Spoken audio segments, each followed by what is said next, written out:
বিদ্যে বোঝাই বাবু মশাই চড়ি শখের বটে।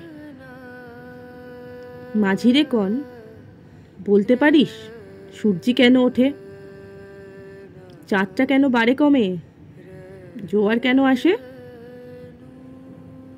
বৃদ্ধ মাঝি অবাক হয়ে ফ্যালফ্যালিয়ে হাসে।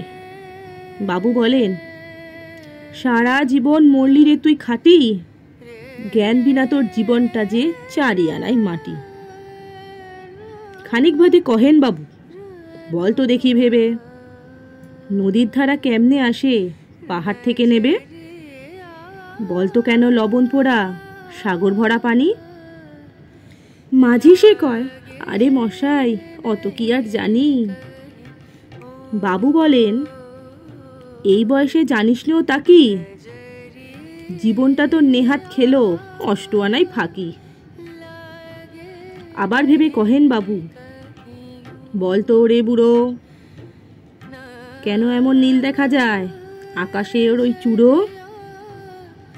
বলতো দেখি সূর্য চাঁদে গ্রহণ কেন লাগে? বৃদ্ধ বলে, আমায় কেন লজ্জা দিয়েছেন হেন? বাবু বলেন, বলবো কি আর বলবো তোরে কিতা, দেখছি এখন জীবনটা তোর 12 আনাই বৃথা।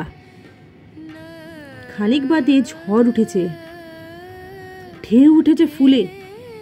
বাবু দেখেন নৌকাখানি ডুবলো বুঝি দুলে। মাঝিরে কন, এ কি আপদ, ওরে ও ভাই মাঝি, ডুবলো নাকি নৌকা, এবার মরবো নাকি আজি? মাঝি শুধায়, সাঁতার জানো? মাথা নাড়েন বাবু। মূর্খ মাঝি বলে, মশাই এখন কেমন কাবু,